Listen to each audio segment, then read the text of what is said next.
Recently, a friend of mine returned my telephone call. And when I answered the phone, he began apologizing profusely. He began to say how sorry he was that he did not return my call. Now, it wouldn't be very strange, it wouldn't be out of the ordinary to apologize for returning a call late. But this friend of mine returned my telephone call after 4 days. And I simply listened to him, and then I asked him, because he's my friend, tell me, why did you take so long to get back to me? 4 days. And he simply said, I was busy. Isn't it strange how busy we get these days?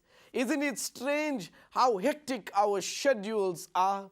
There are some people who believe that because we can fly, we should fly.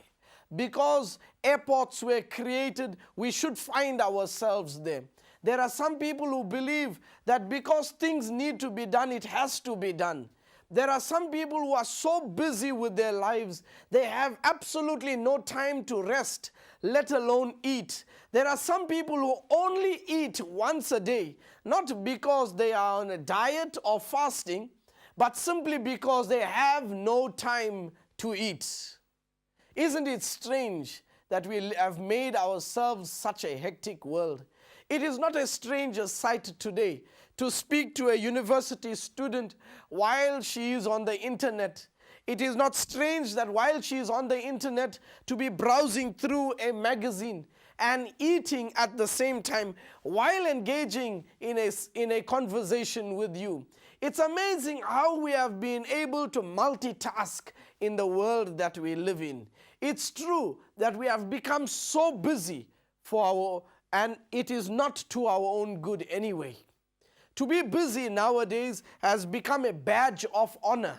If you are busy, it means that you are accomplishing great things. Speed, my dear friend, is only valuable if it is in the right direction. So I want to thank God that we have this time, that we can stop from our busy schedules and focus on what He wants us to learn through nature and through His divine word. Have you heard the phrase busy beavers?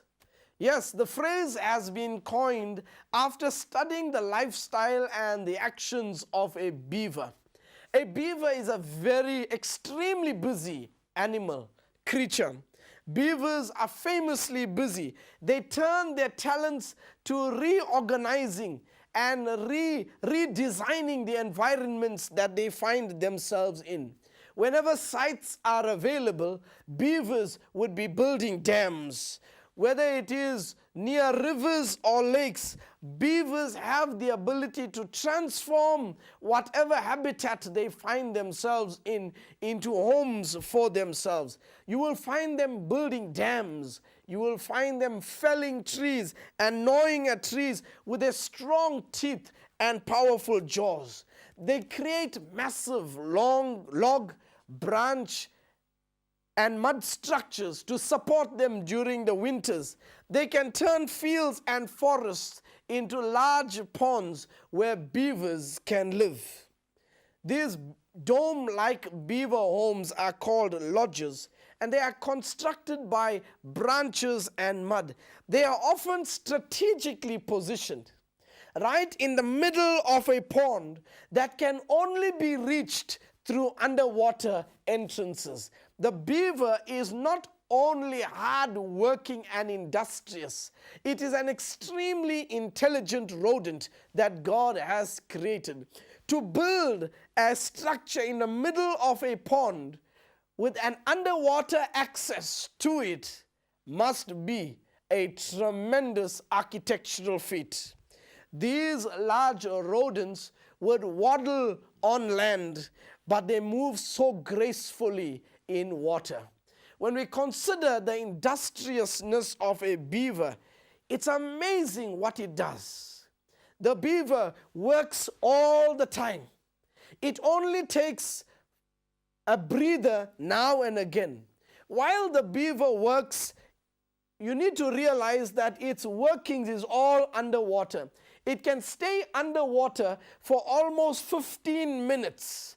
And every 15 minutes, you'll find the beaver coming up taking in a breath of fresh air and going back underneath. Its fur is oily so that water does not soak through. It has a firm membrane over its eye that serves as goggles as it moves and swims through the water. Nature has indeed equipped the beaver with all that it requires to be a beaver and build dams of that nature in the middle of ponds, lakes, and rivers. Beavers also design their local dwellings according to the conditions that they find themselves in.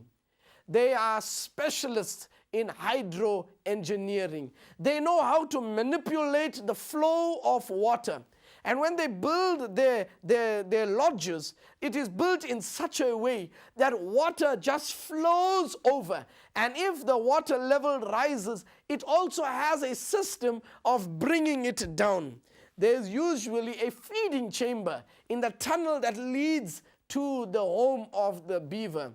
And when the beaver has eaten, it even discards the waste in the water so that it doesn't enter into its home. The beavers are very, very family-oriented creatures. It will not allow anyone other than its family to enter the lodge that it has created. The beaver has designed its system that has been copied by many scientists in the world. It has its own version of heating, ventilation, and air conditioning.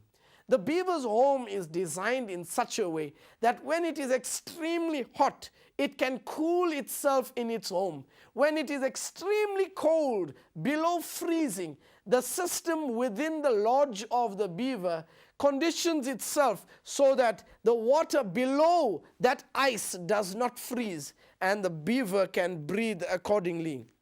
The specifics of how the beaver builds its mound and its lodges are incredible. They are quite remarkable. Stout, strong timber is placed at the bottom of the stream, creating a wall so that when the water flows, it will not penetrate through the home of the beaver. When we get back, we'll discover a little more about the beaver's home and much more about what God intends for us to learn.